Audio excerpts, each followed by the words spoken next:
안녕하세요.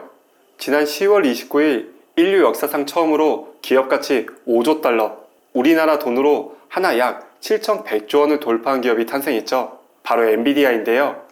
이 5조 달러라는 숫자는 전 세계 3위 경제대국인 독일의 1년 GDP를 넘어선 규모이자 대한민국의 대표 기업인 삼성전자의 무려 11배에 달하는 어마어마한 가치죠. 그런데 바로 다음날 이 7,100조 원짜리의 기업의 수장 젠슨왕 CEO가 서울 삼성동의 한 치킨집에 나타났는데요. 그리고 삼성 이재용 회장과 현대차의 정의성 회장과 치맥을 즐겼다고 해요. 자, 바로 이 사진인데요. 여러분은 지금 이 장면이 어떻게 보이세요? 글로벌 스타 CEO의 팬 서비스일까요? 아니면 실리콘밸리 거물들의 소탈한 행보일까요? 둘 다 아닌데요. 제 관점에서 볼 때 이 치킨집의 해동은 엔비디아가 시가총액 5조 달러 돌파라는 뉴스보다 어쩌면 더 중요한 AI 산업의 새로운 질서가 짜이는 상징적인 장면이 될 수 있을 것 같아요. 오늘 우리는 엔비디아가 어떻게 독일 경제보다도 더 커질 수 있었는지, 그리고 그 젠스왕 CEO가 왜 지금 대한민국 서울에서 깐부를 찾고 있는지 뉴스 너머의 거대한 흐름으로 분석해 보려고 하는데요. 특히 영상 후반부에는 젠스왕 CEO가 직접 언급한 1996년 고 이건희 회장의 편지 이야기까지 나오면서 그 일화가 왜 지금 주목받고 있는지 끝까지 시청하시면 그 맥락을 이해하실 수 있을 거예요. 먼저 엔비디아가 5조 달러를 달성한 표면적인 이유는 아주 간단한데요. AI 열풍의 핵심 동력인 GPU를 사실상 완전 독점하고 있기 때문인데요. 하지만 이것만으로는 좀 부족할 수 있죠. 진짜 엔비디아가 이 5조 달러라는 마의 구간을 넘어선 가장 큰 이유는 엔비디아 스스로의 정체성을 바꿨기 때문이에요. 그들은 더 이상 칩 부품 회사가 아니라고 설명하고 있는데요. 젠스왕 CEO는 칩만으로는 미래를 지배할 수 없다라고 표현하고 있어요.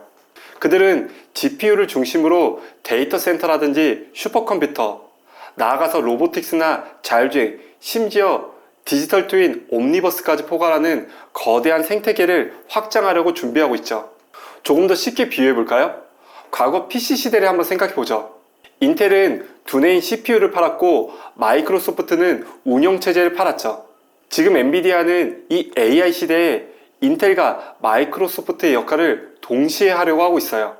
GPU라는 하드웨어 칩을 팔면서도 쿠다라는 강력한 소프트웨어 플랫폼으로 개발자들을 꽁꽁 묶어버리고 있죠. 한번 엔비디아의 쿠다 생태계에 발을 들이면은 다른 플랫폼으로 넘어가기가 매우 어렵다고 해요. 여기에 엔비링크라는 독자 기술을 자신들의 칩끼리만 고속으로 연결되도록 연결망까지 꽁꽁 감싸매고 있죠.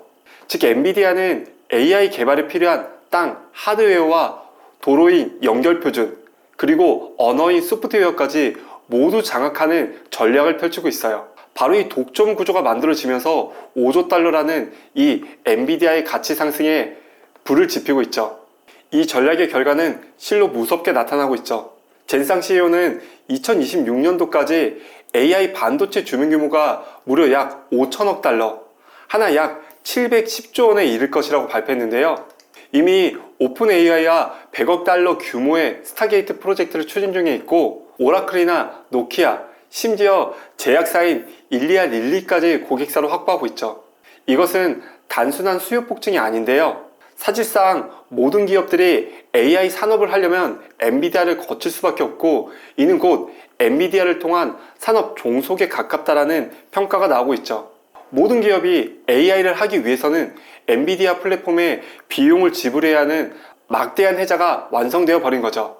자, 이제 거대한 이야기가 왜 서울의 치킨집으로 이어지는지 한번 살펴봐야 하는데요. 엔비디아가 이처럼 거대한 AI 제국을 건설하려면 혼자서는 할 수가 없죠. 특히 엔비디아 입장에서는 두 가지가 반드시 필요한데요. 첫 번째로는 AI 연산에 필요한 전기를 적게 먹으면서도 데이터를 빠르게 처리할 고성능 메모리 HBM이 필요하죠. 둘째로는 이 AI 기술을 적용할 가장 거대한 시장, 바로 모빌리티 시장으로 불리고 있는데요. 자, 그렇다면 젠스왕 CEO가 왜 삼성의 이재용 회장과 현대의 정의선 회장을 만났는지 어느 정도 답이 보이죠. 젠스왕 CEO는 그 자리에서 바로 HBM의 최강자로 불리고 있는 삼성전자와 글로벌 모빌리티의 강자인 현대차의 정의선 회장을 함께 만났는데요. 만약 엔비디아가 AI라는 거대한 엔진을 만드는 회사라면 삼성전자는 그 엔진에 고옥탄 연료를 공급하는 파트너가 되죠. 실제로 삼성은 3분기 역대 최대 메모리 매출을 기록했고 엔비디아의 HBM3E를 납품을 공시가했죠.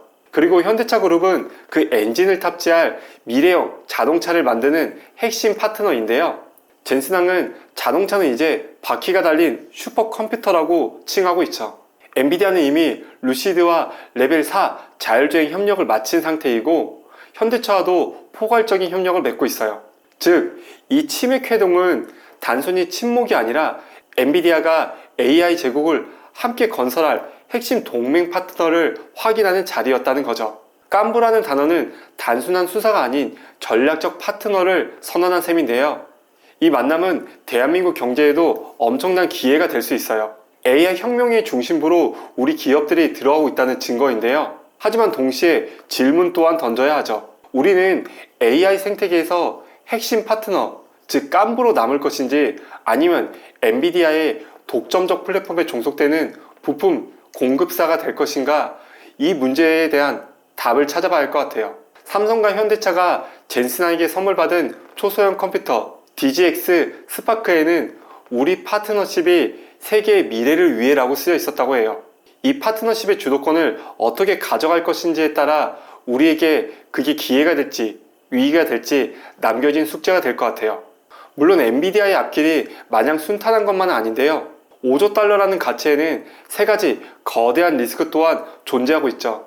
첫 번째로는 AI의 버블 논란인데요. 이거 계속 나오는 경고이긴 하지만 무시할 수 없는 상태이긴 하죠. 영란은행이나 IMF 총재, 월가의 황제로 불리는 제이미 모건의 제이미 다이먼까지 지금 엔비디아의 평가는 너무나도 과대평가되었다고 경고하고 있는데요. 실제 매출에 비해 주가가 너무 가파르게 올랐다라고 평가하고 있어요. 이에 젠상 CEO는 이런 거는 아니다라고 표현하는데요. 나는 AI 버블을 믿지 않는다. 우리의 수요는 진짜다라고 일축하고 있죠. 2000년 닷컴 버블과 지금을 비교해 볼 필요가 있는데요. 닷컴 버블이 사업 모델도 없는 회사들이 웹사이트만 만들던 거품이었다면 지금의 AI라는 투자는 새로운 산업을 짓기 위해 도로와 발전소를 까는 실물 투자에 가깝다라는 평가가 나오고 있죠. 수요가 명확하다는 점에서는 차이가 있지만 아무리 그렇다고 하더라도 그 속도와 규모가 너무 빠르다는 것은 분명한 위험 신호가 될 수 있을 것 같아요. 두 번째 리스크는 바로 중국인데요. 중국은 엔비디아의 최대 시장 중 하나였지만 미국의 수출 통제로 인해 매출이 95%에서 0%로 급락하기도 했죠. 그런데 최근 트럼프 대통령이 시진핑 주석과의 정상회담에서 엔비디아의 블랙엘 칩을 논의하겠다고 언급하자마자 주가가 바로 폭등하기에 이르렀죠. 중국의 성능을 낮춘 AI 칩 수출을 허용할 수 있다는 기대감 때문인데요. 이것은 엔비디아의 성장이 자사의 기술력만이 아니라 미중 패권 다툼에 들어갈 수밖에 없는 지정학적 변수에 극도로 민감하게 묶여있음을 보여주는 대목이죠. 어찌 보면은 트럼프나 시진핑의 말 한마디에 따라 7,100조 원짜리 기업이 흔들리는 위기사항이 계속 연출될 수 있는 거죠. 마지막 리스크로는 바로 적들의 동맹인데요. 엔비디아가 워낙 압도적으로 AI 시장에서 독주를 하기 때문에 이 독주를 막고자 인텔이나 AMD, 구글, 메타, 애플 같은 주요 미국의 IT 기업들이 이른바 UA 링크라는 걸 만들고 있어요. 이것은 엔비디아의 엔비링크에 대항하는 새로운 AI 칩 표준을 만들겠다는 건데요. 하지만 흥미로운 점은 엔비디아 또한 이 반 엔비디아 연합을 조심스럽게 감마하며 바로 그 플레이어의 핵심인 인텔을 빼오면서 손을 잡았다는 거죠. 엔비디아는 50억 달러의 투자를 통해 인텔의 CPU와 자사의 GPU를 결합하는 프로젝트를 시작했는데요. 뭐가 되었든 인텔을 빼오긴 했지만 그래도 남은 기업들이 워낙 쟁쟁하다 보니까 이 AI 패권을 둘러싼 거인들의 합종 연행이 그야말로 미국에서도 숨가쁘게 전개되고 있어요. 자, 그렇다면 에이펙 행사를 위해 한국을 찾은 젠상 CEO는 어제 30일 지포스 25주년 행사에서 인상적인 일화를 공개했는데요. 그는 1996년 이메일이 아닌 우편으로 한 통의 편지를 받았다라고 밝혔어요. 바로 젠스항 CEO는 당시 모르는 사람이 보낸 편지였다고 하는데요. 거기에는 세 가지 큰 비전이 적혀 있었다고 해요. 첫째, 한국을 광대역 인터넷으로 연결하고 싶고, 둘째, 필요한 애플리케이션은 비디오 게임이라고 말하고 있죠. 그리고 세 번째, 세계 최초의 비디오 게임 올림픽인 e스포츠를 지원해 달라고 말을 했는데요. 바로 이 편지를 보낸 사람은 고 이건희 삼성 선대 회장이었죠. 젠슨항은 이 편지가 지금 내가 바로 이 한국에 있는 이유이자 엔비디아가 이 한국에서 또 나아가서 세계에서 중심이 될 수 있었던 이유라고 표현하고 있는데요. 1996년 대한민국이 인터넷 고속도로라는 첫 번째 거대한 물결에 올라탈 때 그 중심에는 삼성과 엔비디아의 초기 협력, 디램이 있었죠. 그리고 약 30년이 지난 지금 AI라는 고속도로가 두 번째 거대한 물결을 만들어내고 있죠.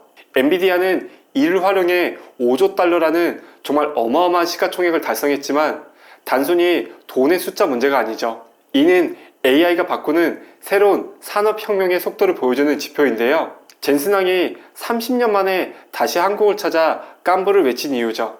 과거 인터넷 혁명에서는 한국이 빠른 추격자 역할을 해서 선도 위치를 차지했다면 다가오는 AI 혁명에서는 과연 어떤 주도자가 될 것인지 생각해 봐야 할 것 같아요. 7,100조 원짜리 치킨집 회동이 우리에게 던지는 무거운 질문이죠. 이상 긴 영상 시청해 주셔서 너무 감사드리고요. 여러분의 의견도 댓글로 남겨주시고 구독, 좋아요를 꼭 부탁드립니다. 저는 다음에 더 유익하고 재미있는 이야기로 다시 찾아오겠습니다. 감사합니다.